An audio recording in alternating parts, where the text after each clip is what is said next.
Bueno, vamos a ir comenzando. Buen día a todos y a todas.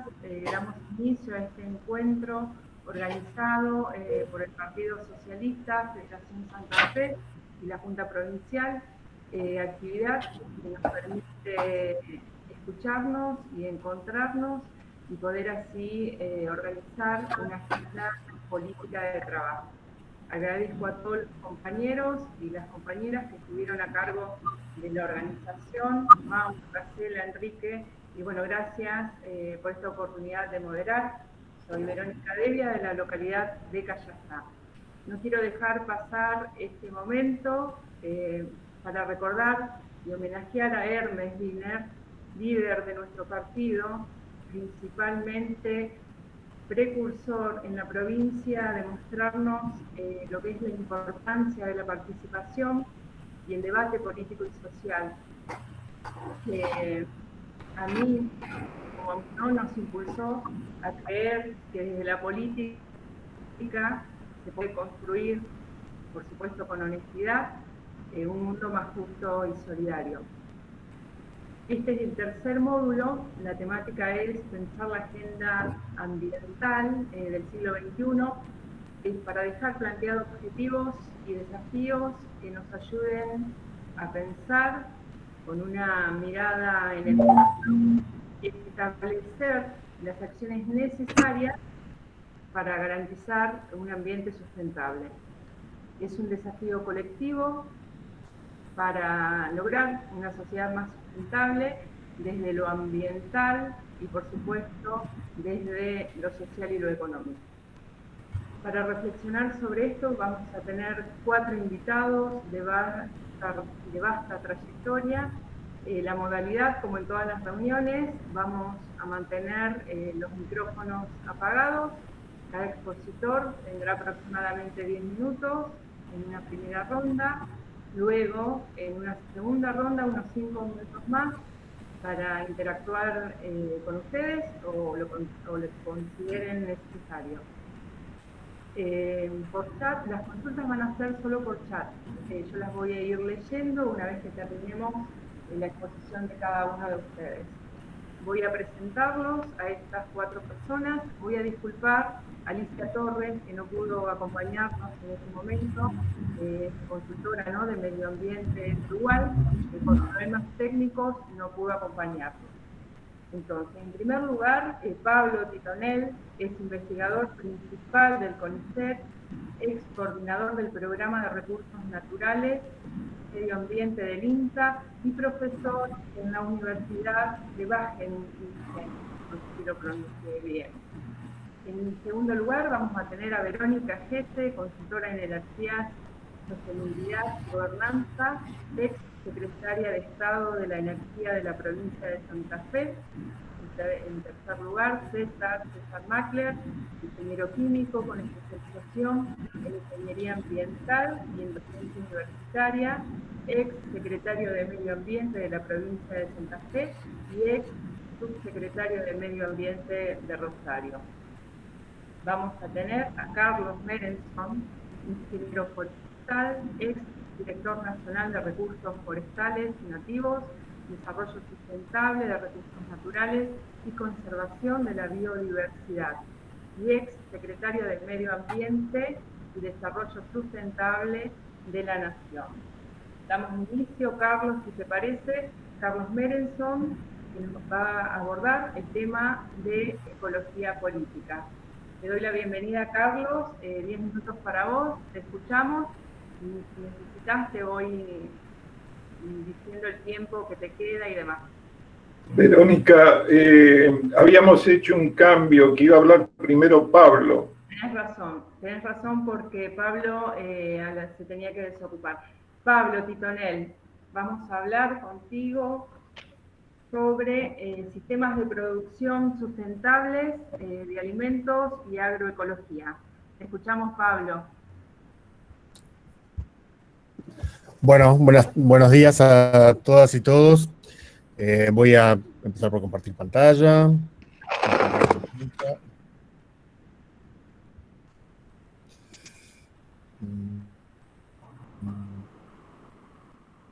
Screen.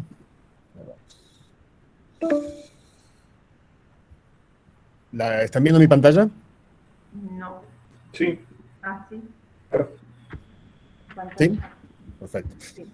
Entonces, ahora ven mi PowerPoint. ¿Se ve? No. No, Pablo. Entonces no están viendo mi pantalla. Lo que pasa es que como trabajo con otro sistema operativo. Te vemos a vos. Hola, Pablo. Sí. ¿Qué la pantalla cuando pones compartir? Veo lo de siempre, la veo a Verónica. Hola. Hola, hola.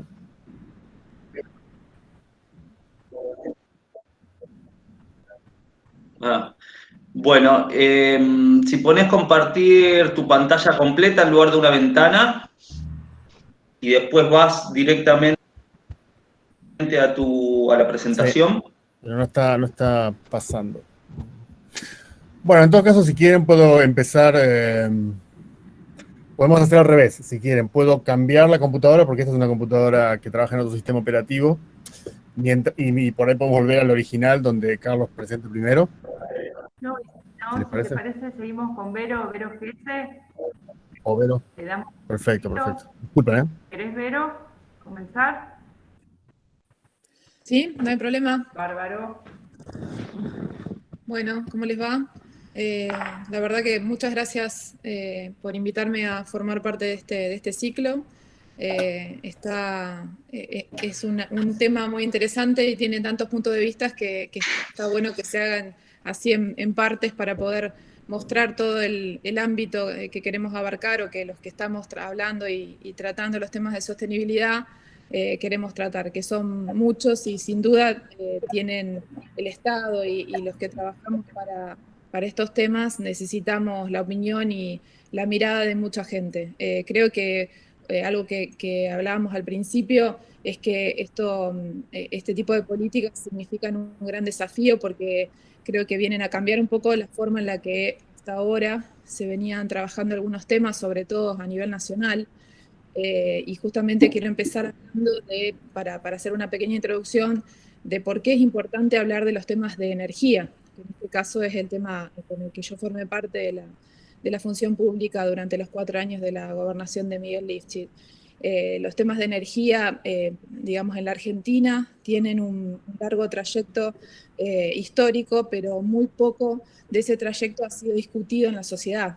Es uno de los temas más importantes porque, por ejemplo, y para nombrar algunas de las cosas que lo hace importante, es el costo de todos los costos. Es lo que determina cuán federal es nuestro territorio, es lo que determina el sistema productivo que tiene un país. Y ese sistema productivo en manos de quién está, también fijando a través de la energía las tecnologías que se van a utilizar y esas tecnologías quién te las vende, quién las produce, quién las genera. Así que el tema energético tiene muchas aristas, pero la principal es que es estratégico para el desarrollo de cualquier país y por eso tiene que formar parte sí o sí de una agenda pública, cosa que en Argentina rara vez ha sucedido. El tema energético es parte de una agenda pública. En general, el tema energético ha formado parte de... Yo escucho algo por ahí. Que apaguen los micrófonos, por favor, al iniciar. Como decía, la cuestión de la energía en Argentina siempre se ha discutido puertas adentro de algún despacho, con suerte. Hola. En una gran parte... ¿Cómo estás, Mario? Daniel. ¿Cómo estás? ¿Todo en orden? Daniel. Lamento lo sucedido.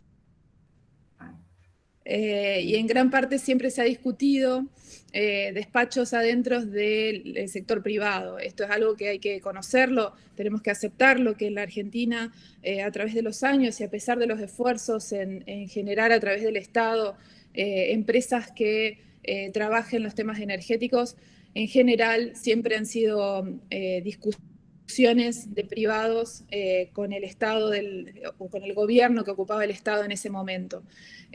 Un ejemplo, digamos, muy que marca mucho es YPF, que en algún momento tal vez podríamos hacer una charla específica sobre el tema de YPF, cosa que en la Argentina nunca se ha discutido y que creo que todavía nos debemos esa discusión. Entonces, el Estado es esencial que se ocupe de los temas de energía, y en un momento como este, que hablábamos de los desafíos de la sostenibilidad, digamos, no solamente ambiental, sino también económica, cultural, social, el papel del Estado en todos los lugares del mundo toma aún más relevancia en los temas energéticos, y por eso cuando hablamos de energías renovables en general, o energías limpias, como se le dice en algunos lugares, es importante recalcar que el Estado, aún en los lugares donde no tiene tanta relevancia su papel, en este caso se ha puesto al frente, o se tiene que poner al frente de este tema. ¿Qué pasa cuando, como en la Argentina, no tenemos una tradición, una historia de discutir o de tener una agenda pública, una agenda política y pública? Bueno, lo que pasa es que tenemos que generarla, y justamente a partir del conocimiento y de la discusión, del intercambio de ideas, porque si hay algo que sabemos es que sobre este tema no está todo dicho, sobre todo cuando, digamos, hay distintas vertientes y hay distintas ideas a nivel internacional sobre cómo tenemos que avanzar en los temas energéticos para ir a una agenda sostenible. Así que creo que lo más importante de este espacio es poder escuchar otras voces y poder escucharnos entre nosotros qué cosas opinamos sobre este tema. Nosotros, desde la gestión y desde lo que pudimos trabajar y consensuar, creemos que lo que necesita Argentina y también los estados subnacionales es un plan estratégico energético, cosa que hace muchos años Argentina no tiene. En esa discusión estratégica no la puede dar ni estaría validada la visión de solamente un gobierno de turno, un gobierno de 4 años. En ese sentido, creo que hace falta una discusión mucho más amplia, porque todos los temas de energía, como decía al principio, rigen la vida económica, social, cultural de la gente, y por eso en ese sentido es que es necesario que sea una discusión mucho más amplia, que no solamente, como decía, se dé en el marco del gobierno de turno. En el tema de energías renovables, por ejemplo, la visión que se tenga sobre, digamos, este tema marca una gran diferencia. Por ejemplo, para recalcar una cuestión particular, el gobierno anterior, el gobierno de Macri, tuvo sobre las energías renovables una política digamos, marcada, por así decirlo, pero con la cual nosotros hemos tenido grandes diferencias en cómo se hizo. Las energías renovables no pueden ser digamos, un negocio financiero, y eso es lo que terminaron siendo. En ese sentido, hubo una discusión que obviamente no se dio, que queda siempre subsumida en la realidad de la coyuntura del país, y que creemos que es necesario darla, porque si no terminamos teniendo grandes proyectos de energías renovables que digamos, no cuadran con una visión mucho más federal que tenemos que tener. Así que hay, como digo, hay una gran discusión que dar, porque dependiendo cómo se tomen o cómo se miren estos temas, uno puede estar frente a un gobierno que avanza mucho en energías renovables, pero avanza mal. Entonces, ahí es donde tenemos que marcar las diferencias, y todo lo que tiene que ver, que si querés lo hablo después porque supongo que ya me estoy extendiendo, todo lo que tiene que ver con energía distribuida, que es, por ejemplo, el programa Prosumidores que teníamos nosotros, la energía descentralizada, tenemos una visión de que ese es el sentido que se le tiene que dar a los temas energéticos de ahora en adelante, y sobre todo pensando en la resiliencia de los sistemas, de las infraestructuras, y frente a las cuestiones que nos están pasando, por ejemplo, en este momento, y las que pueden llegar a pasar. Así que hablar de energía descentralizada, de energía distribuida, es hablar de un modelo diferente en energías renovables. No todas las energías renovables, ni el tratamiento que se le dé a los temas de energías renovables, llevan al mismo lugar. desde el punto de vista ideológico, ambiental, económico, social. Así que en ese sentido hay que tener mucho cuidado porque no es oro todo lo que reluce y creo que definitivamente tenemos que ser parte de una discusión a nivel nacional y tenemos que forzar esa discusión a nivel nacional porque si no se habla sobre energía desde la política y desde los sectores de la sociedad, como decía al principio, estos temas se terminan definiendo en un despacho con muchos millones de dólares en la mesa. Bárbaro, Vero. Excelente administración del tiempo y muy clara. Pablo, si resolviste el problema técnico, seguimos con vos. Todavía no. César, Macler, ¿querés seguir? Sí. Vero, Pablo está conectado, no sé si nos escucha. Está acá abajo, claro, yo lo veo acá. Pablo. Bueno. Hola. Hola, sí, estoy conectado. Ahí está. Aún no llego a compartir pantalla. A ver. ¿Quieren que siga yo? No hay problema, Pablo. Yo Sí, por los favor. tiempos de Pablo. Bien, Va, yo, bien, listo. el problema, en realidad no me quería meter por tus tiempos que estás acotado, como a vos te parezca. Sí, por favor, puedes seguir, sí, porque así veo si puedo solucionar el tema este. A ver, cambié de cómputo. Bueno, vamos a ver si ahora yo puedo compartir pantalla, ¿no? Entonces, Vamos a hablar de modelo de consumo y agenda ambiental. vamos a ver tu pantalla completa. Vamos a... Mauro, vos estás ahí para asistirme. Sí. Voy abajo, voy a tu pantalla completa. No, pone una ventana, César. Si tenés el PowerPoint abierto, poné una ventana y lo elegís. Bueno, perfecto. A ver, una ventana. Ahí estamos. Y, a ver, tengo el PowerPoint abierto, pero no lo está... A ver, a lo mejor ahora sí, espérate. Esperen un segundito. Ahora va a andar. Vamos a ver ahí. Compartimos. ¿Están escuchando y ven, al menos lo más importante, ¿están viendo el Power?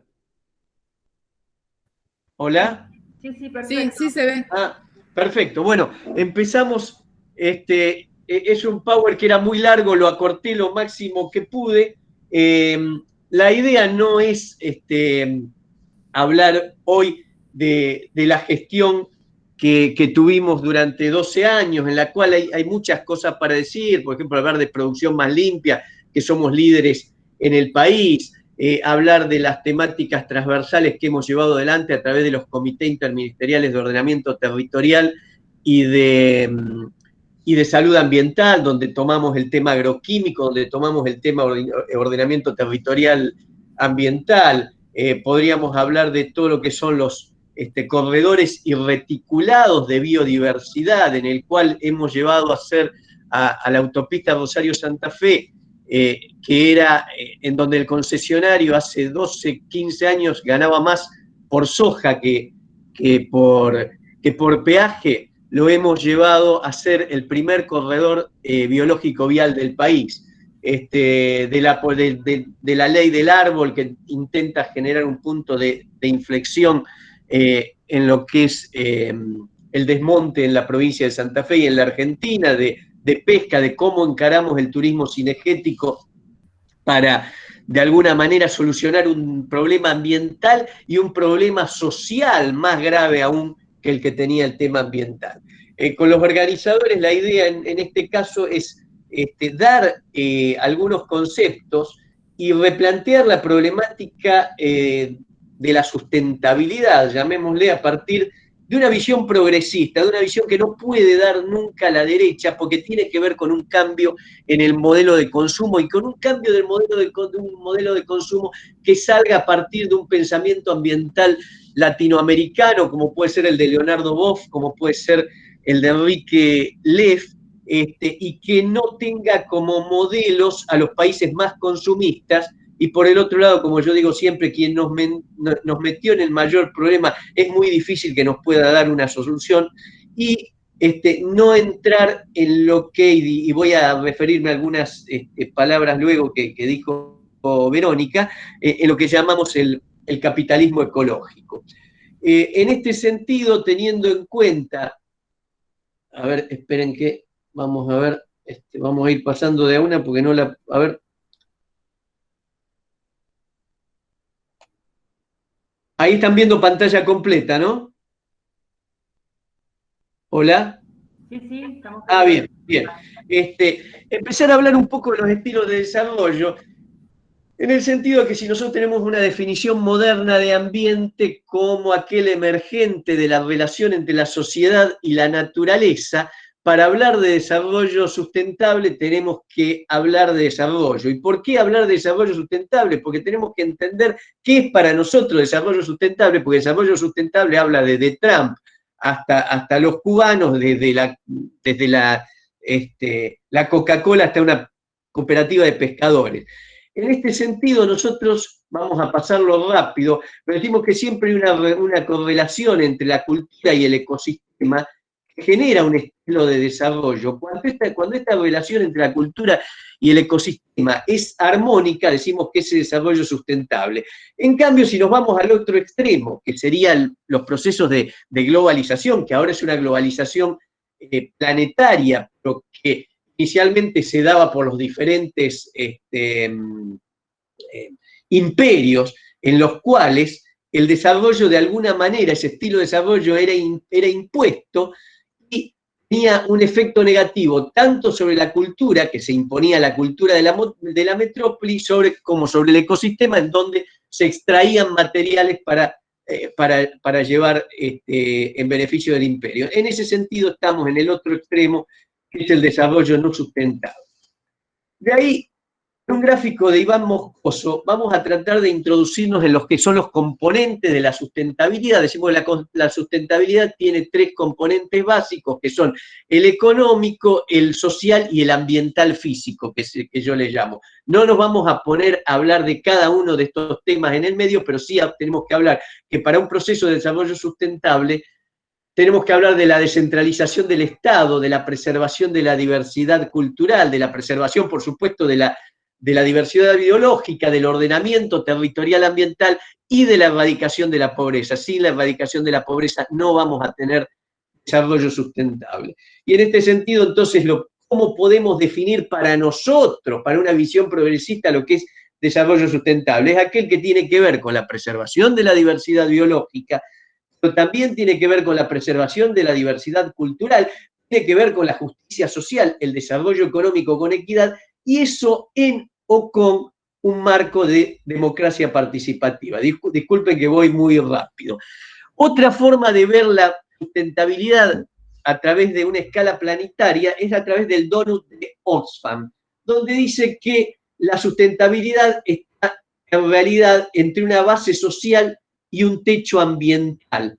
La base social no es alcanzada en ninguna de las dimensiones que pone Oxfam. En ninguno de los casos llegamos a la sustentabilidad porque no alcanzamos la base social, pero por el otro lado, si hablamos del techo ambiental, por ejemplo, lo que es pérdida de biodiversidad, en cambio climático y en el ciclo del nitrógeno, ya estamos sobrepasados. Y como el techo ambiental y la base social son muy dependientes uno de otro, hay que diagramar muy bien las políticas y tener en cuenta los modelos que llevamos adelante para poder entrar en este donut, o lo que llama Oxfam, el espacio seguro y justo para la humanidad. Pablo, sí. Si estás pasando, nosotros tenemos solamente la imagen de la primera. Uy, estaba pasando todo. Uy, bueno, perdón. Perdón.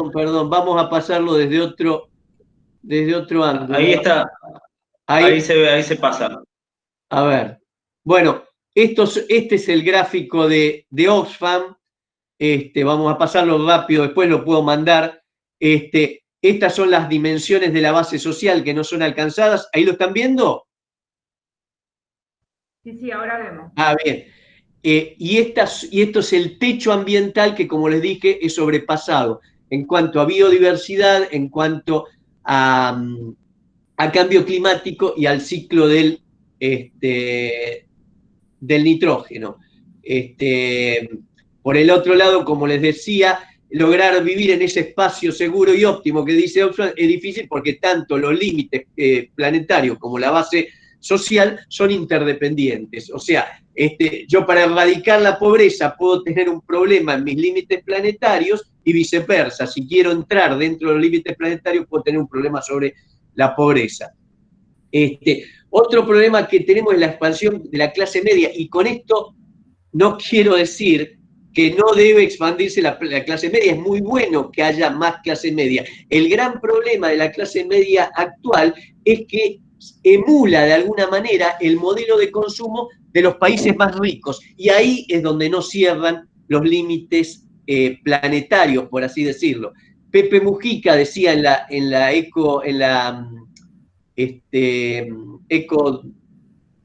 Río más 20, ¿sí? La ECO 2012, que si todo el mundo consumiera lo que consume Alemania, nos harían falta 4 o 5 planetas Tierras para abastecerlo. En ese sentido estamos hablando de que hay países insustentables. Y acá, para que vean, esto es una gráfica interesante en el cual, en el eje de las abscisas, o sea, el eje inferior, muestra el índice de desarrollo humano, que es lo que tenemos que entender, pero por el otro lado, en el eje vertical, muestra la huella ecológica por persona. Un espacio seguro y óptimo para la humanidad sería el rectángulo del lado inferior derecho. Fíjense que ningún país entra en esto. Tenemos por esta zona, no sé si ven el cursor, los países asiáticos y africanos con una baja huella ecológica, pero un bajo índice de desarrollo humano, y después los países europeos, Estados Unidos y todo esto, donde tenemos un alto índice de desarrollo humano, pero por el otro lado una huella ecológica muy grande. Y nosotros tendríamos que estar en esta zona. Los únicos que se acercan son algunos países justamente latinoamericanos. En este sentido, a ver, un segundo, vamos a que tenemos un modelo de consumo que va de la extracción al consumo, un modelo lineal, es una extracción, luego la producción, la distribución, el consumo, que es la llave de todo este modelo, y luego la disposición final. Es un sistema lineal en un planeta finito, esto nos cierra termodinámicamente hablando, por así decirlo, y es la base de nuevos conceptos como son la economía circular, que tiene que ver con salir de este sistema lineal y hacer un sistema circular que ahí cerraría, en teoría, dentro de un planeta finito. El modelo de consumo que nos lleva adelante y la base de que es la llave de este motor del modelo actual, que desde mi punto de vista es el que genera la mayor insustentabilidad del planeta, es producir bienes de consumo a partir de ciertas cuestiones que no nos vamos a poner a discutir ahora, como son la obsolescencia programada y la obsolescencia percibida. ¿Cómo andamos con el tiempo? Ya debo estar terminando, pero bueno, para pensar sobre el final, es lo que llamamos el capitalismo ecológico.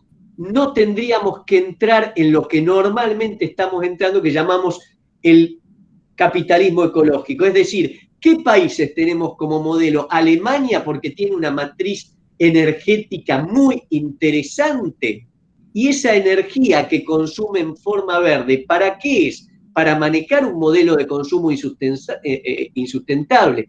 ¿Qué temas nos impone el capitalismo ecológico? El cambio climático. Y ojo, no estoy en contra de tomar en cuenta el cambio climático, por supuesto que sí, la eficiencia energética, las energías alternativas, la economía circular, la economía climática, etcétera, etcétera. Pero ¿quién replantea un nuevo modelo de consumo? ¿Quién replantea un modelo diferente de desarrollo y de desarrollo sustentable. Y en este sentido, las energías limpias, el aprovechamiento racional de los recursos naturales, y en esto si vamos a Oxfam, que tenía también las perspectivas de género, la inclusión de alguna manera en todas sus formas, son parte, por supuesto, de la solución. Pero de nada nos van a servir si no se modifican de una vez y para siempre los hábitos de consumo, básicamente del consumo de lo superfluo.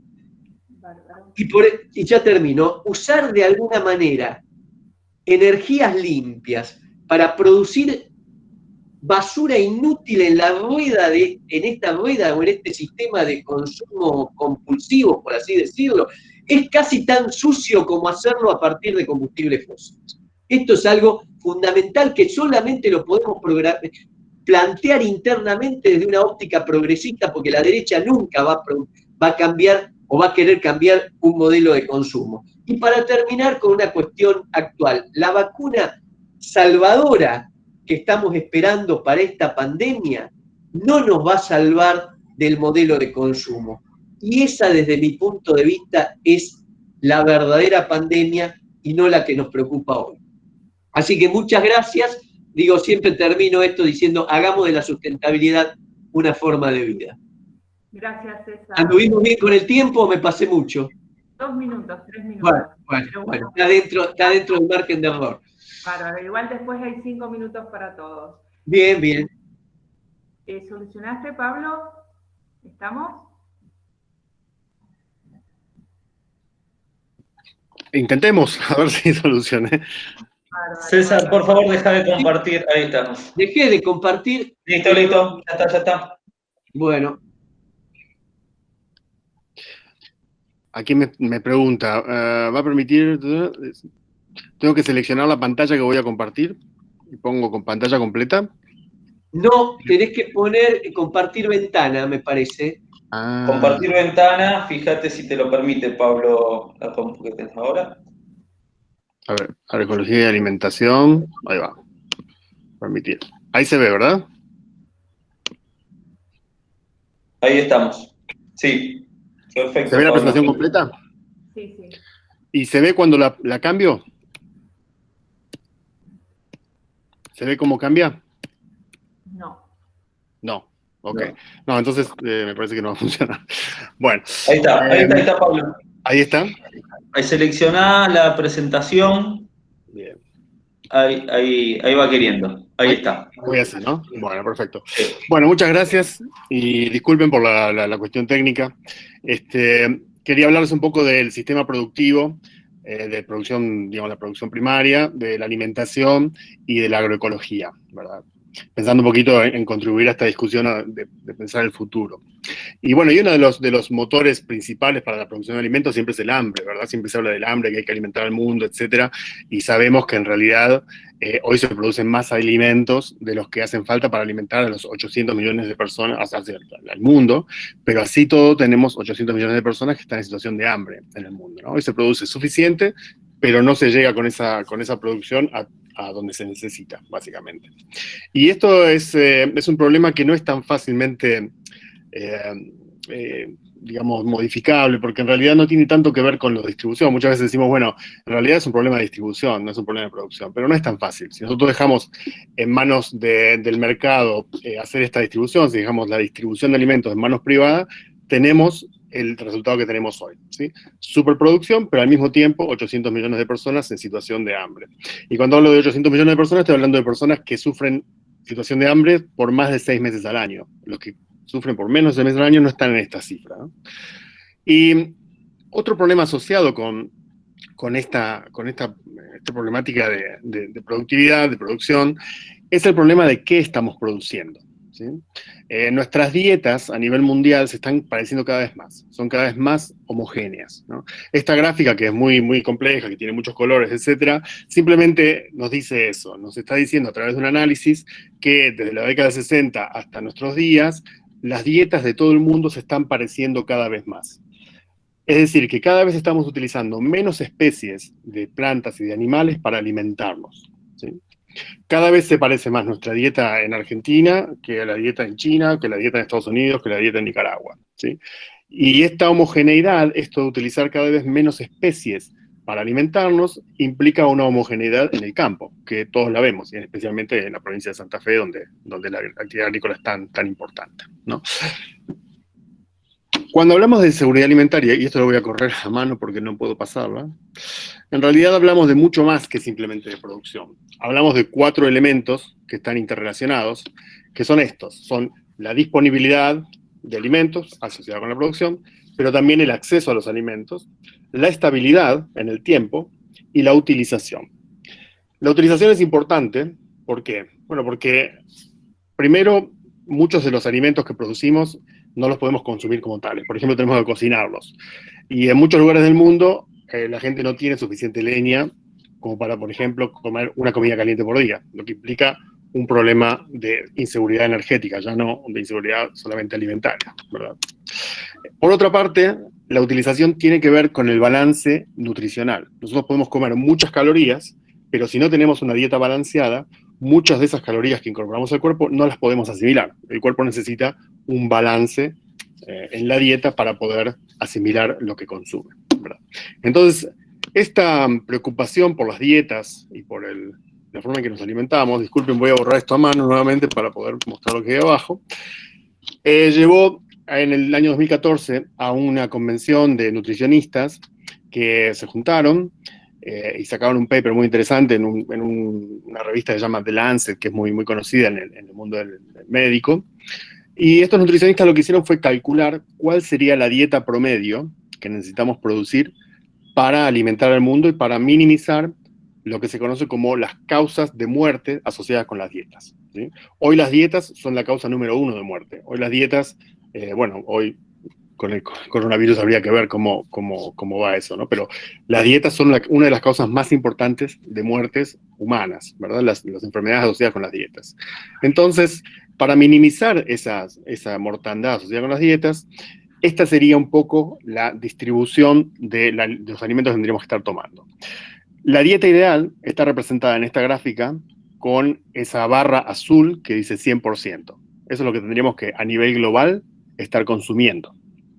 Y las barras amarillas, horizontales, representan lo que estamos produciendo de cada una de estas cosas, ¿sí? Entonces, por ejemplo, si vemos la parte de granos completos, en realidad estamos produciendo un 54% más de lo que necesitamos a nivel global, ¿verdad? Si hablamos de hortalizas, estamos produciendo 10% menos. Si hablamos de nueces, semillas, frutas, etcétera, estamos produciendo la mitad aproximadamente de lo que necesitamos. Lácteos, lo mismo, ¿verdad? Entonces, pescado estamos sobrepescando, y carnes rojas estamos en realidad produciendo 5 veces más de lo que necesitamos para una dieta balanceada, ¿sí? Y esto hace muy bien eco con lo que nos venía contando César sobre el consumo superfluo y los patrones del consumo, ¿verdad?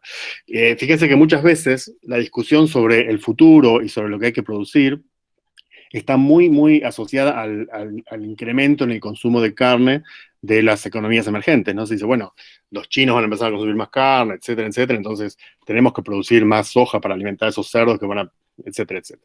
Bueno, pero en realidad, si lo vemos desde el punto de vista del balance dietario a nivel mundial, no hace falta producir más carne, nuevamente. Lo que pasa es que, bueno, ahí también la distribución es muy asimétrica. Las Naciones Unidas, la Organización Mundial de la Salud, propone un consumo de carne saludable de 90 gramos por día, de todas las carnes, ¿verdad? Eso equivale más o menos a 32 kilos por año por persona. El promedio mundial hoy está en 40, ¿sí? Con mucha disparidad, porque tenemos países como la India, donde es 5 o 10 kilos por persona por año, China, que está más o menos en el promedio, y Argentina, que está en 80 kilos por persona por año. No está muy por encima de lo recomendado. O países como que tienen aún más consumo, como por ejemplo el Reino Unido o Dinamarca, ¿verdad? Estamos muy por encima de lo que hace falta. Entonces, cuando hablamos de producir alimentos para el futuro, no es una cuestión solamente de cuánto producir, sino de qué producir, ¿verdad? Y bueno, y por supuesto que este desbalance dietario tiene también implicaciones sobre, por ejemplo, el sistema inmunológico y la capacidad de la gente a hacer frente a enfermedades, ¿no? Como lo estamos viendo en estos días. César nos presentó, nos habló de los límites planetarios, ¿verdad?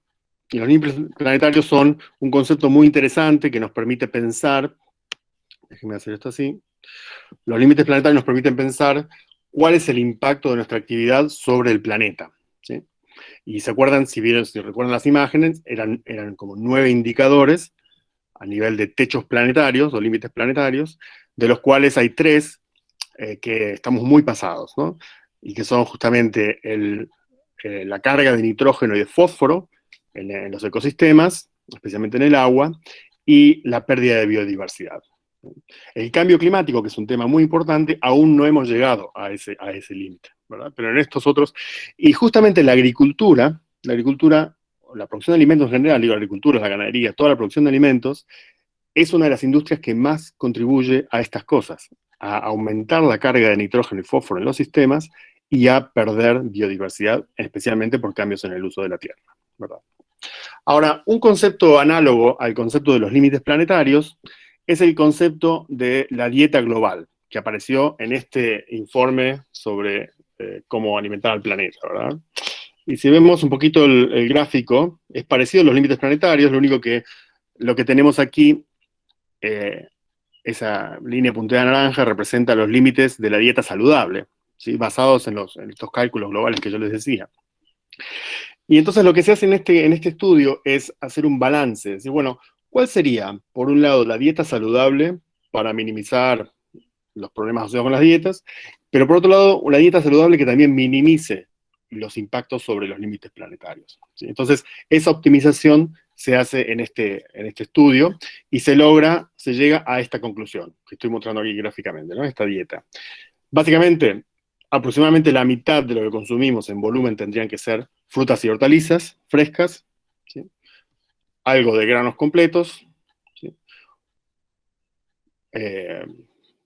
Papa, batata, hortalizas pesadas, digamos, o incluso cultivos, ¿cómo se diría? Energéticos.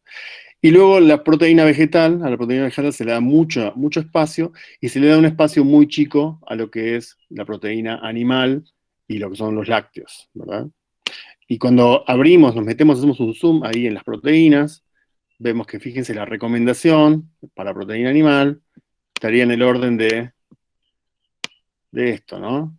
De toda la proteína que nos proponen comer para una dieta saludable, tendríamos la mayor parte tendría que venir de nueces y leguminosas, y todo esto rojo implica huevos, pescado, aves, pollo, etcétera, cerdo, vaca, etcétera, todas las carnes que conocemos, ¿sí? O sea que fíjense que en la dieta saludable, en la dieta que combina una disminución de las enfermedades asociadas con las dietas y además combina una protección del planeta, el lugar de la proteína animal es muy, muy pequeño, ¿sí? Y esto es muy, muy, muy importante. Ahora, ¿cómo consumimos hoy? Hoy a escala global estamos consumiendo de esta forma, ¿verdad?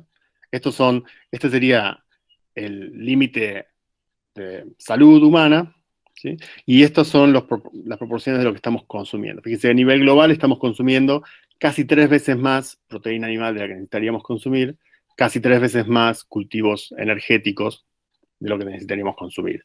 1,5 veces más huevos, por ejemplo, ¿sí?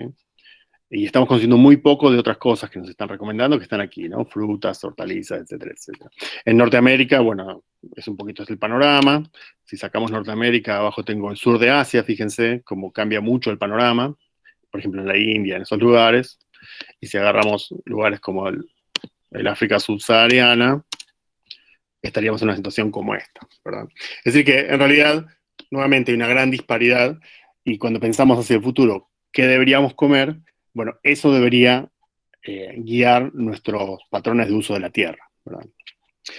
Muchas veces en Argentina decimos, bueno, nosotros somos el granero del mundo, nosotros somos quienes alimentamos al mundo, pero en realidad, si lo vemos desde el punto de vista cuantitativo, tampoco es tan cierto eso, ¿sí? Obviamente Argentina produce alimentos para 300 millones de personas, o sea, 10 veces más de los que somos, pero si lo tomamos a escala global, la forma de medir la disponibilidad de alimentos es utilizar los equivalentes de cereales. Los cereales son el maíz, el trigo, el arroz, Esos son las principales fuentes de alimentación, ya sean como cereales o procesados por la industria en otras cosas. El 80% de las calorías que consumen los humanos vienen de los cereales, ¿sí? La contribución argentina al total mundial producido de cereales es del 3%. ¿Sí? Quiere decir que si nosotros duplicáramos la producción o desapareciéramos del mapa, no haríamos mover tanto la aguja como nosotros creemos que la hacemos mover. Obviamente, esto es un poquito, digamos, hay que tomarlo con pinzas porque la Argentina es un país exportador, entonces si saliera del mercado, eso tendría, obviamente, implicaciones en los precios, etcétera, etcétera. Pero en términos físicos, nuestra contribución es solamente del 3% al total mundial, ¿sí? Ahora bien, para terminar, quería contarles algo sobre la agroecología, porque la agroecología es justamente la alternativa que nosotros pensamos como forma de ir diversificando el campo. Diversificando el campo para atender a esas demandas globales que son diversas y que necesitan ser diversas, y también diversificar el campo para atender a las demandas locales, porque diversificar el campo a través de la agroecología también implica tener más servicios ecosistémicos locales. Por ejemplo, más regulación de las inundaciones, más secuestro de carbono para enfriar el planeta, más hábitat para el mantenimiento de la biodiversidad, más servicios ecosistémicos asociados como, por ejemplo, el control natural de plagas y enfermedades de las plantas que requieren menos uso de insecticidas y demás. Así que es una situación de ganar-ganar, digamos, ¿no? Así es como lo vemos. Entonces, ¿qué es la agroecología? La agroecología es la aplicación de conceptos y principios ecológicos para el diseño y el manejo de agroecosistemas. Ahora bien, quienes diseñan y quienes manejan los agroecosistemas son personas, son sociedades, son comunidades, ¿verdad? Entonces, a la agroecología no se la puede definir simplemente como una serie de principios ecológicos, sino que además se entiende que hay una serie de principios sociales, culturales, que deben ser tenidos en cuenta. Entonces, hoy por hoy, la FAO, la Organización Mundial para la Agricultura y la Alimentación, propone 10 elementos para definir la agroecología, que tienen que ver, algunos de ellos, con cuestiones ecológicas como la eficiencia, el equilibrio, la diversidad, etcétera, pero también las economías circulares, las culturas y tradiciones alimentarias, el valor humano y social, y la gobernanza de la tierra y los recursos naturales. Y entonces, todos estos son elementos que hacen a la agroecología. ¿Cómo estoy de tiempo?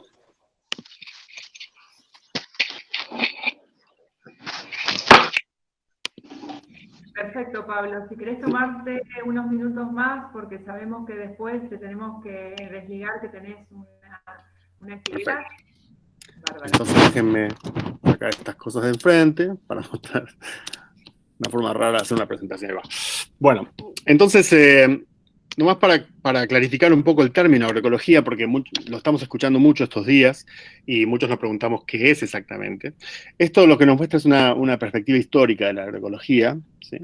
La agroecología surge en los años 20, 30 como una disciplina científica, básicamente, ¿sí? Una disciplina que se encarga de estudiar al ecosistema cultivado, al ecosistema transformado por el ser humano para la producción de alimentos. Es una rama de la ecología, básicamente.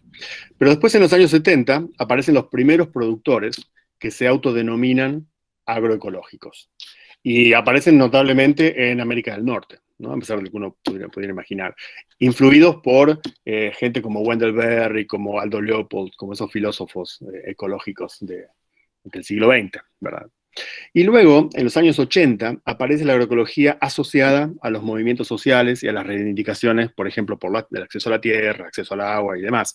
Aparece asociada a los movimientos campesinos, muy fuertemente en Nicaragua, en Centroamérica en general, en México, y luego pasa a Cuba, pero bastante después pasa a Cuba.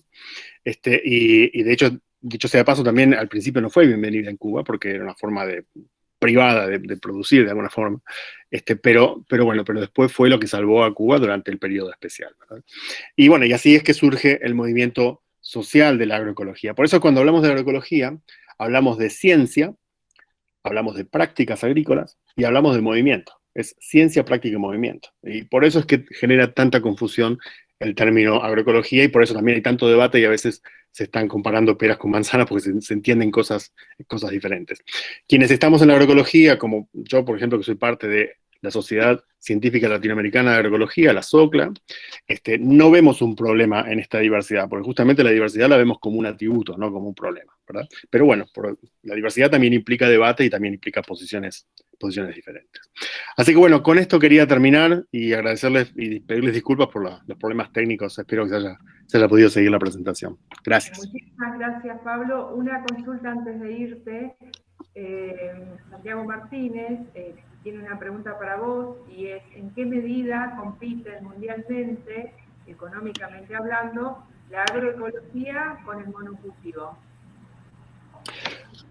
Si compiten a nivel mundial, económicamente. Si compiten a nivel ver, mundial. Santiago, si me estás escuchando. Sí.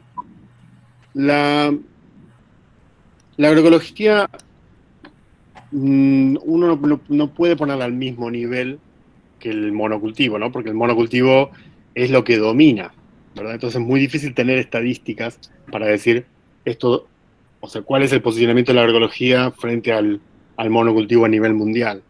Lo que sí podemos decir es que las experiencias que tenemos en agroecología, los papers, digamos, los artículos que han hecho comparaciones, muestreando situaciones de comparación entre agroecología y no agroecología, hablan de una diferencia de rendimientos promedio del 20%, ¿sí? Pero esto no se puede transformar directamente en competitividad económica, porque en la agroecología, si bien los rendimientos, especialmente al principio, en la transición, son más bajos, los costos de producción bajan muchísimo, muchísimo, ¿sí? Tal vez, si me dan un minutito más, podría compartirles una imagen de algunos datos que tenemos en el país, en Argentina. A ver si busco una ventana. Ahora vamos, hijo, ¿eh? Están llegando los niños al cumpleaños, a la fiesta. Pablo, si te parece, nos compartimos luego todo el material. Bueno, déjenme terminar con esto. Dale. Fíjense, aquí tenemos... Aquí tenemos resultados de 7 años económicos. Esto es en Benito Juárez, en el sur de la provincia de Buenos Aires. Y lo que vemos aquí es el sistema actual y el sistema agroecológico. Y aquí tenemos, fíjense, los ingresos netos de ambos sistemas son prácticamente los mismos, porque los productores agroecológicos venden en la misma cooperativa que el productor convencional, pero los costos son mucho más bajos, lo que implica que el margen bruto termina siendo mayor para la agroecología, ¿verdad?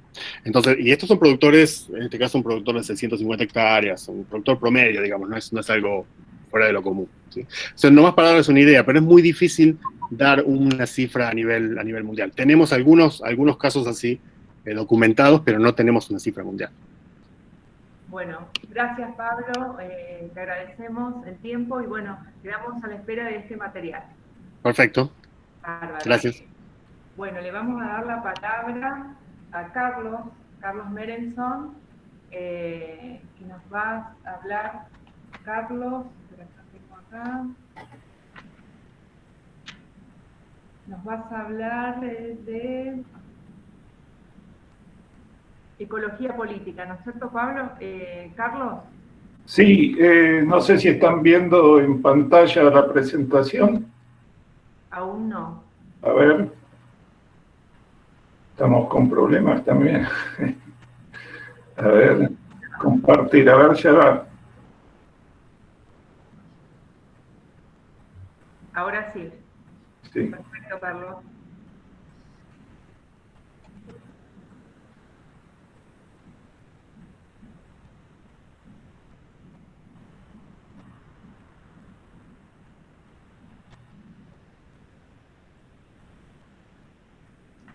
No sé si no aparece todavía, ¿no es cierto?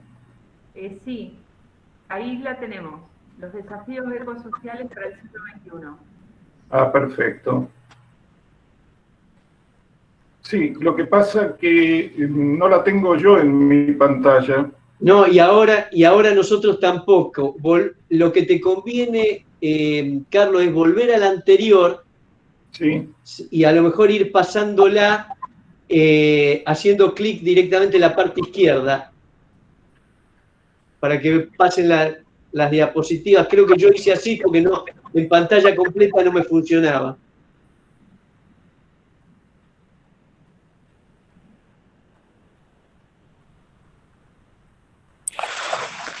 Sí, exactamente. Prueben de esa manera, fue la misma manera en que Pablo pudo solucionar el problema. Ahí está, Carlos, ahí vemos y vas a tener que ir pasándolo manualmente con el menú de la izquierda. Bueno, muy bien. Muchas gracias a los organizadores por haberme invitado a participar en esta jornada.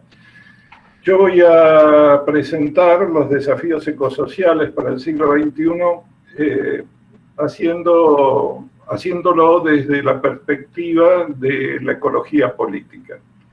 En ese sentido, lo primero que debo explicar es qué es la ecología política, ¿no es cierto? Y porque hay bastante discrepancia en ese sentido. Para algunos, la ecología política es un campo en construcción o es una corriente de pensamiento. Pero en realidad, la ecología política es la más joven de las ideologías que produjo la modernidad. Tienen una serie de principios que fueron acordados en la primera cumbre de los verdes globales, que son sabiduría ecológica, justicia ecosocial, democracia participativa, no violencia, sostenibilidad y respeto por la diversidad. Estos principios no dan una singularidad a la ecología política porque son principios que cualquier otra ideología puede hacer suyos y de hecho así lo hacen. Lo que le va a dar la particularidad es el núcleo duro ideológico, o sea, toda ideología tiene un núcleo duro e irreductible. Y este núcleo duro ideológico de la ecología política es la toma de conciencia sobre las restricciones cuantitativas del ambiente mundial y sobre las consecuencias trágicas de exceder tales límites. Eso es lo que va a conducir a una revisión fundamental de la conducta humana y, en consecuencia, de la estructura entera de la sociedad actual.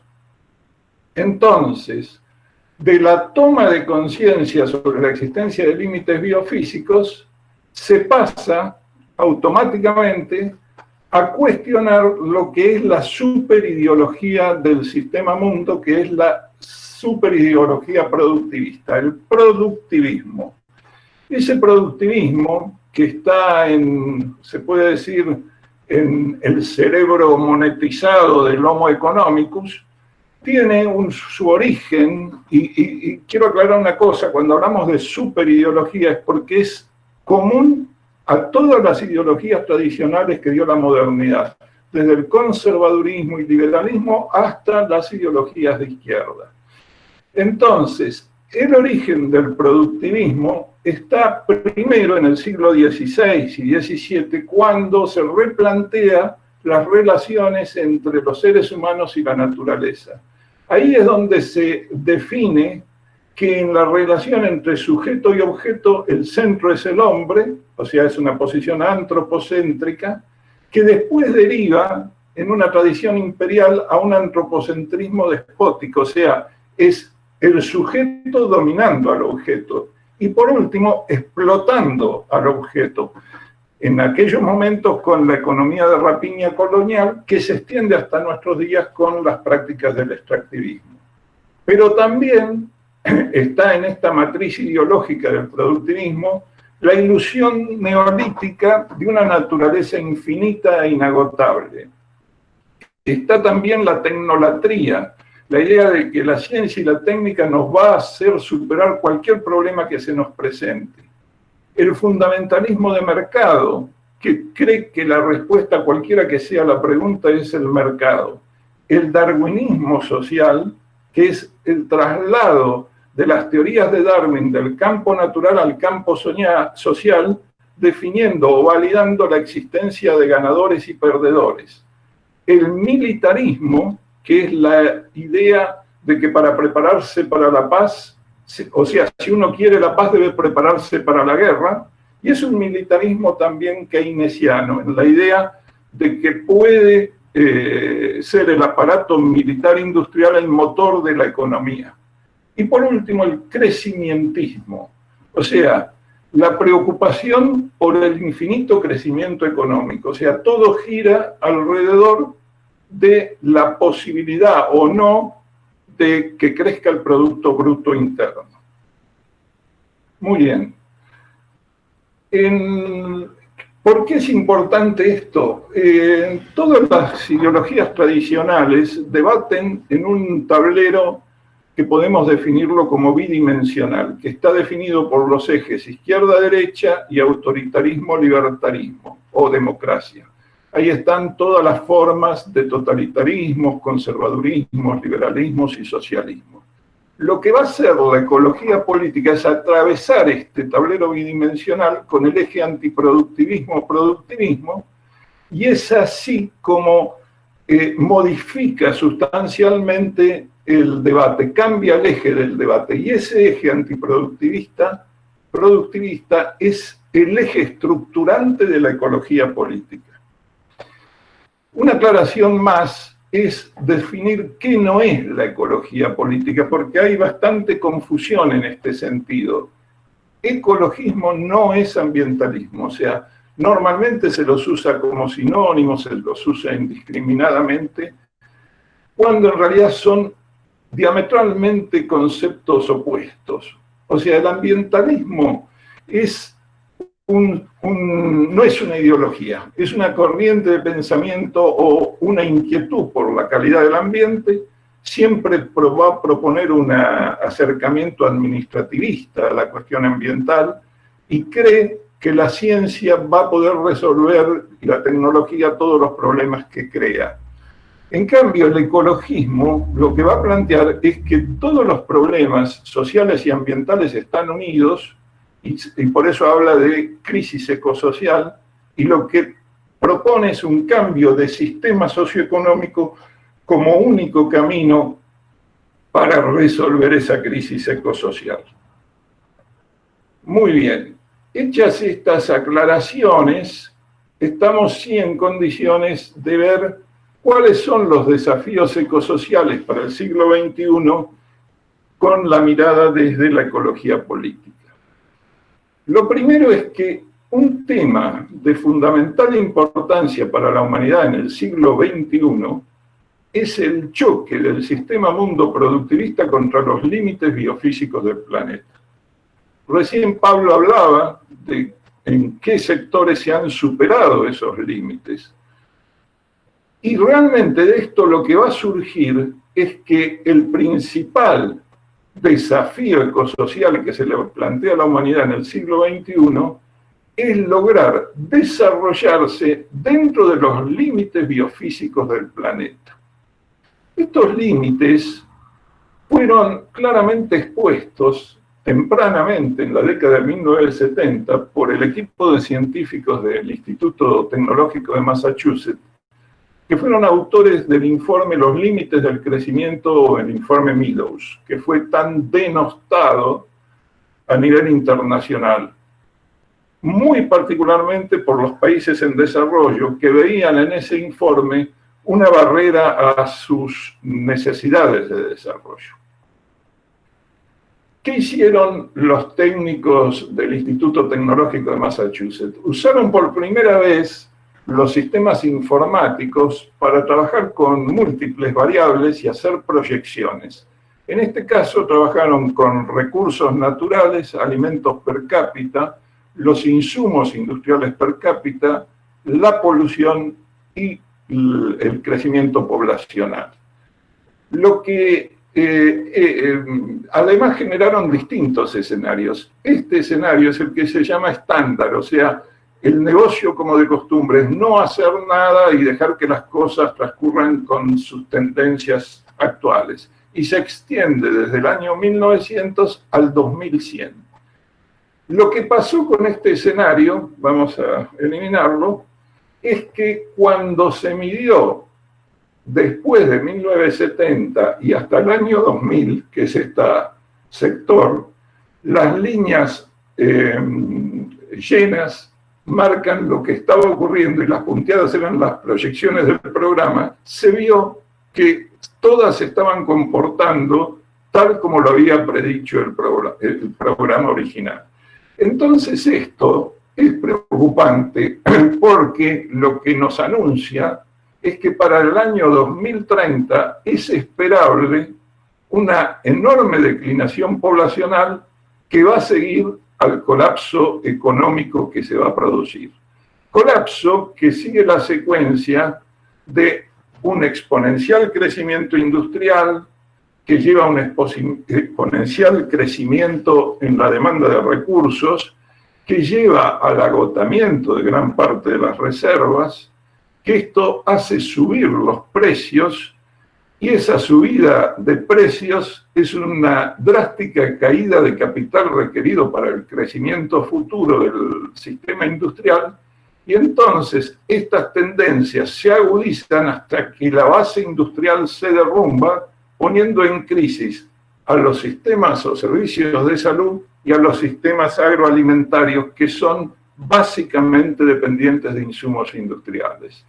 Con lo cual anunciaban que si bien durante un tiempo la población iba a seguir creciendo, la falta de alimentos y servicios de salud iban a hacer que la tasa de mortalidad se dispare y la población comience a disminuir, conduciendo en conjunto al colapso del sistema mundo productivista. Entonces, habiendo pronosticado lo que podía ocurrir en 1970 y habiéndose comprobado que los pronósticos eran consistentes hasta la fecha, la pregunta es, ¿por qué no hicimos nada por cambiar de rumbo? Y ahí la respuesta es la racionalidad que emana de la superideología productivista, que nos impide absolutamente torcer el rumbo de las cosas. Hay dos contradicciones fundamentales que están operando permanentemente en este sistema mundo productivista. Una es la que se establece entre capital y trabajo, por el cual el capital no puede crecer y acumularse si no se explota el trabajo. Y la otra es entre capital y naturaleza, por la cual el capital no puede crecer y acumularse sin degradar el ambiente. Entonces, la primera contradicción lo que tiende a hacer es a concentrar la riqueza en una forma como nunca se ha registrado antes en la historia. Y esto con secuelas de pobreza, hambre y exclusión social. La otra contradicción es la responsable de acumular riqueza a costa del agotamiento de recursos, contaminación ambiental, destrucción de hábitat, la congestión urbana, la degradación de las condiciones de producción en general. El sistema se la arregló bastante bien con la primera contradicción, ¿no es cierto? Con el estado de bienestar, etcétera, frenó muchas luchas sociales en ese campo de la contradicción capital-trabajo.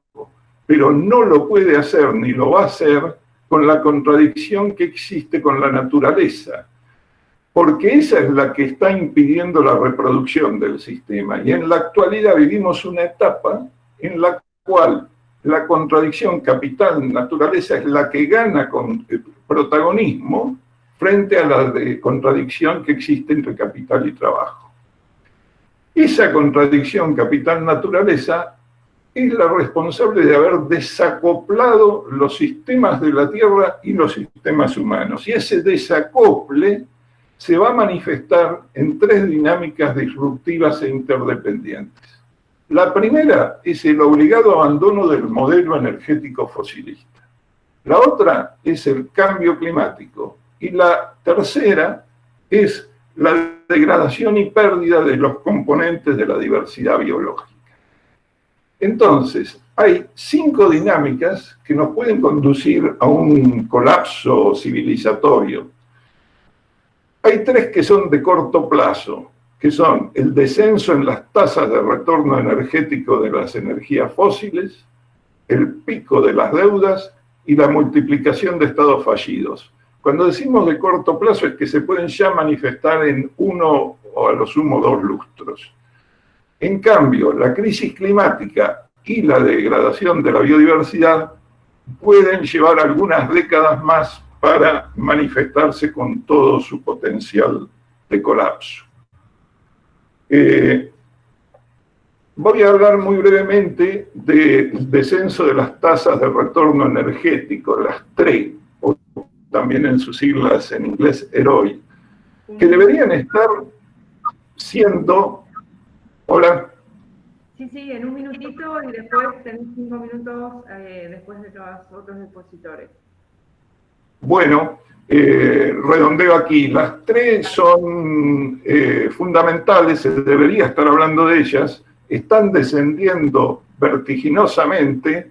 Antes del 2010 ya estaban en un nivel de 15-1 y solamente se puede mantener un estilo de vida próspero con relaciones de 30-1, ¿no es cierto?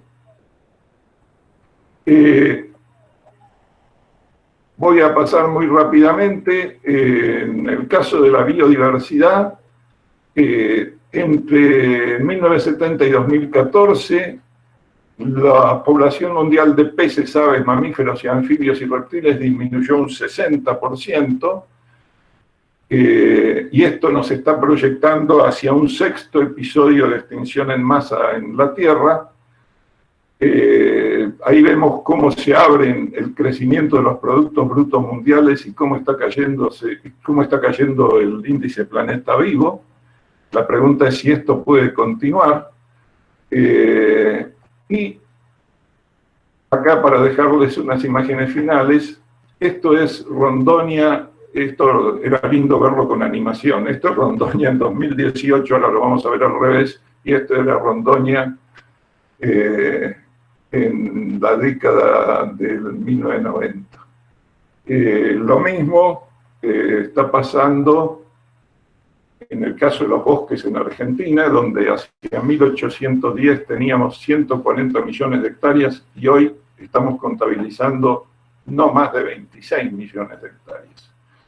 En fin, lo último es decirles que recientemente se produjo en Francia el triunfo de la alianza entre ecologistas y la izquierda, esta ola verde y roja, y quizás nos está mostrando el camino de que aquellos que han concentrado sus luchas siempre en la contradicción capital y trabajo, frente a aquellos que la han concentrado en capital y naturaleza, deberían fusionarse en un solo movimiento para producir los cambios necesarios. Muchas gracias. Bueno, Carlos, muchas gracias. Qué panorama, ¿no? Quiero destacar, lo vi a Jacinto Esperanza, que está con nosotros, es el ex ministro de Medio Ambiente del Gobierno de Santa Fe. Gracias, Jacinto, por acompañarnos. Ahora vamos a iniciar la segunda ronda. Verónica, César y Carlos. Verónica, si te parece, 5 minutitos. Bueno, la verdad que la profundidad de las exposiciones que estuvimos escuchando hace que por ahí los temas que yo tengo que tratar parezcan un poco mundanos. Pero para seguir hablando sobre el tema del sistema eléctrico argentino, del sistema energético argentino, que es algo que hoy nos está preocupando mucho, una cuestión fundamental es hablar de que es un sistema en crisis. Creo que todos los sistemas están en crisis hoy en Argentina, pero una crisis muy preocupante por su poca visibilidad, como hablaba antes, es del sistema energético.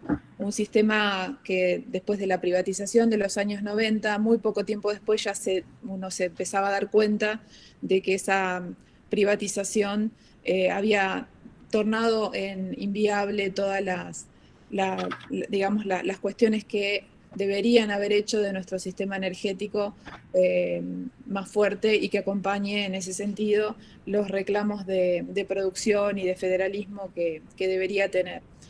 Hoy el sistema está colapsado, está en un punto de subsidios a todas las energías, porque no solamente estamos recibiendo subsidios o estamos generando subsidios a través de las tarifas eléctricas, sino también de las de gas y también en lo que tiene que ver con los combustibles, y eso hace que sea un tema que tenemos que sí o sí, sobre el cual tenemos que tener sí o sí una opinión política, porque es un tema que que está dentro de los temas urgentes a resolver cuando esta pandemia deje visible la crisis económica en la que nos vamos a asumir, porque el nivel de subsidios que se está sosteniendo en este momento es alrededor del 70%, es decir, sobre cualquier cosa, sobre cualquier energía que los argentinos consumimos hoy, el 70% lo está pagando, digamos, el Estado mismo. En ese punto estamos y eso todos sabemos que en términos económicos es absolutamente inviable para un país como Argentina y en el momento de su deuda que está también nuestro país. Así que la reforma del sistema energético nacional es perentoria, es urgente. Sobre eso cualquier sector político, y sobre todo un sector político como el PS o en el caso de Santa Fe, el Frente Progresista, debe formar opinión. Es un tema a discutir, no creo que tengamos ya mismo la respuesta ni que la respuesta sea fácil, pero por eso es muy importante que podamos darnos un espacio para, en base a todo lo que venían hablando los anteriores expositores, también tener una propuesta para un sistema que en la realidad nos afecta en el día a día a todos y que determina grandes variables sociales y económicas del país. Así que en ese sentido, y también hablando de la sostenibilidad, hay que discutir dentro de ese nuevo plan estratégico nacional en temas energéticos lo que decía César en un momento, que es todo lo que tiene que ver con para qué y cómo producimos la energía en la Argentina.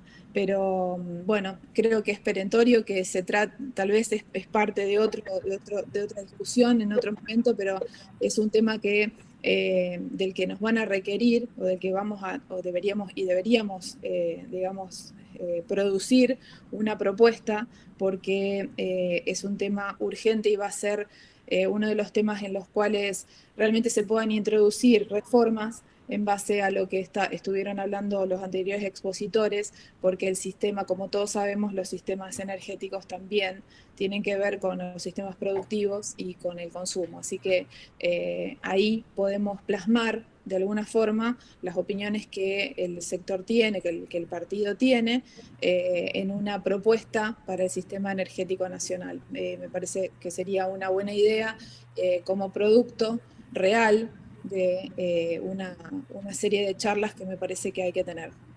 Gracias. Bueno, bárbaro, gracias, Vero. César.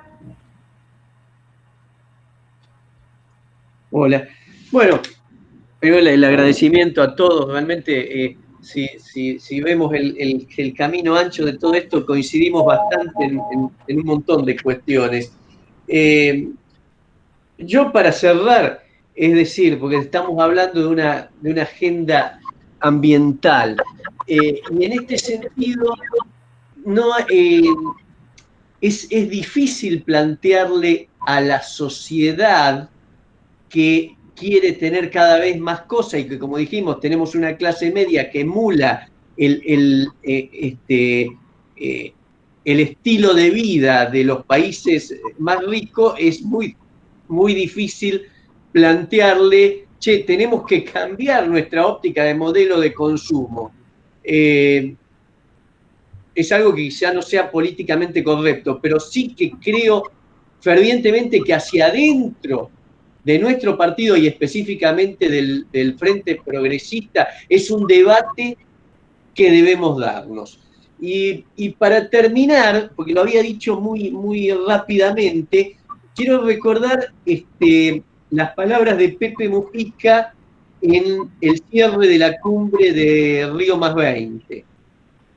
Y él le decía al resto de los gobernantes que todo estaba muy lindo, lo de la sustentabilidad, lo de usar, como decíamos, energías verdes, energía más limpia, el tema de no cambiar el cambio climático, o de introducir una mitigación importante al cambio climático, pero dijo varias cuestiones que a mí me tocaron mucho.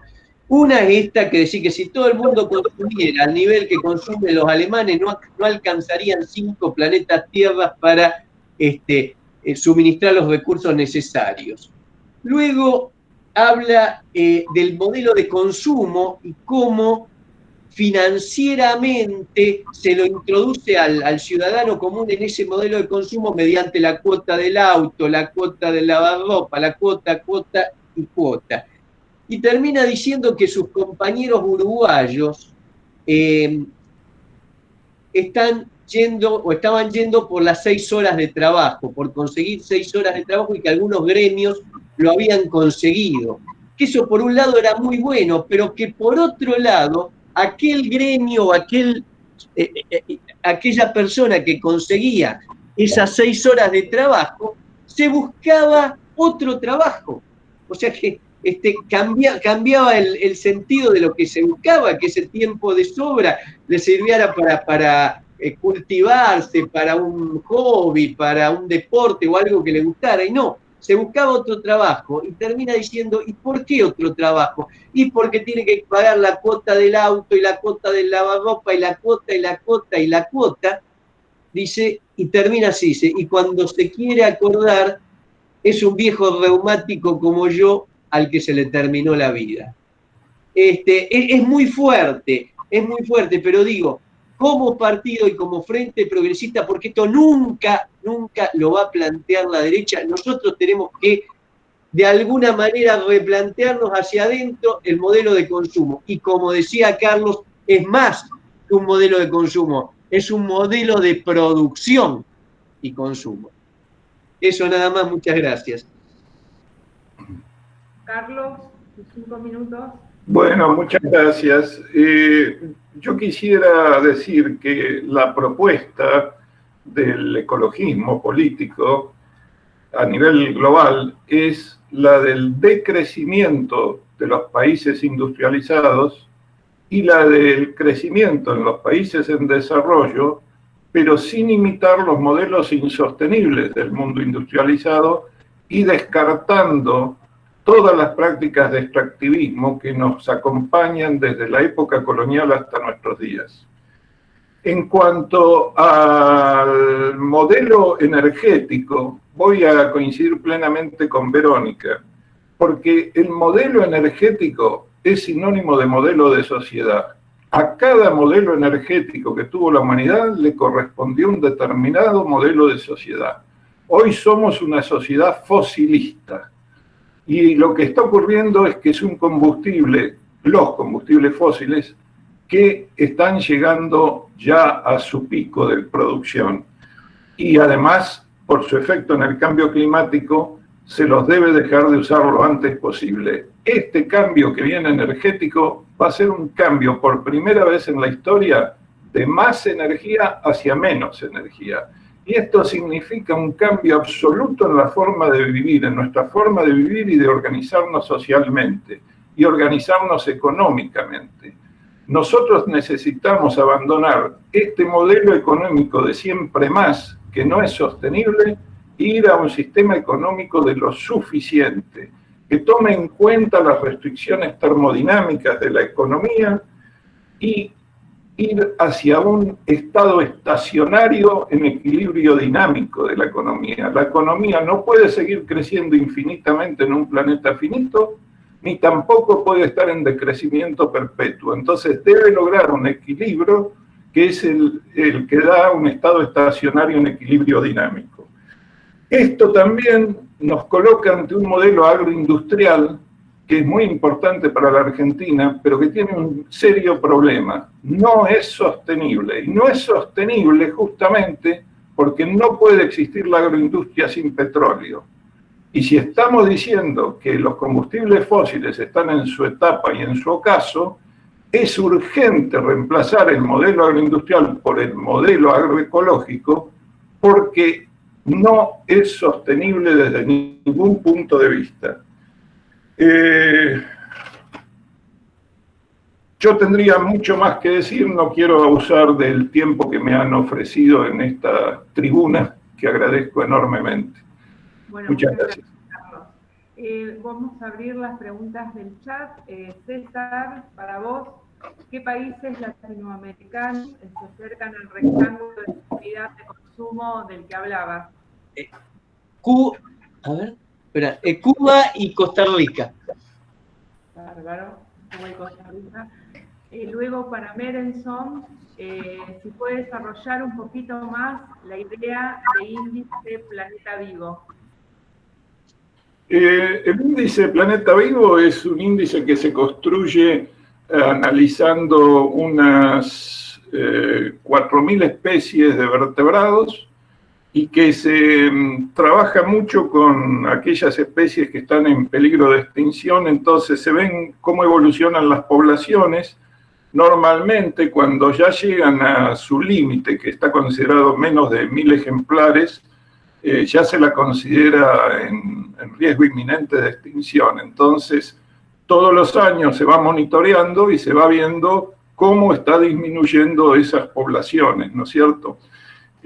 Hay otros tipos de índices que también reflejan un enorme avance en las tasas de extinción de especies y de retraso de aparición de nuevas especies. Y eso es lo que ha disparado casi en 1000 veces la tasa natural de extinción. Y eso es lo que hace decir a muchos científicos que estamos en el 6º episodio de extinción en masa en la Tierra, el único que no va a tener causas naturales, sino antropogénicas, ¿no es cierto? Así es. Bueno, muchas gracias. Bueno, todos coinciden el nivel excelente que ha tenido este panel. Muchos nos piden que sería importante que este material llegue a cada uno de nosotros. Vamos a hablar con los organizadores y así sea, así todos tenemos y podemos releer este material. Vamos a ir finalizando este encuentro. Quiero agradecerles a ustedes 4 por sus valiosos aportes para esta agenda que nos va a servir para pensar el futuro. Y quiero hacerles también a todos una invitación para lo que es el próximo encuentro, que será el sábado 11 de julio, que vamos a tratar sobre políticas sociales transversales y desarrollo social. Agradezco también a todos los compañeros y compañeras presentes, como así también a las autoridades del partido y a todos los que compartieron este momento con nosotros. Muchísimas gracias.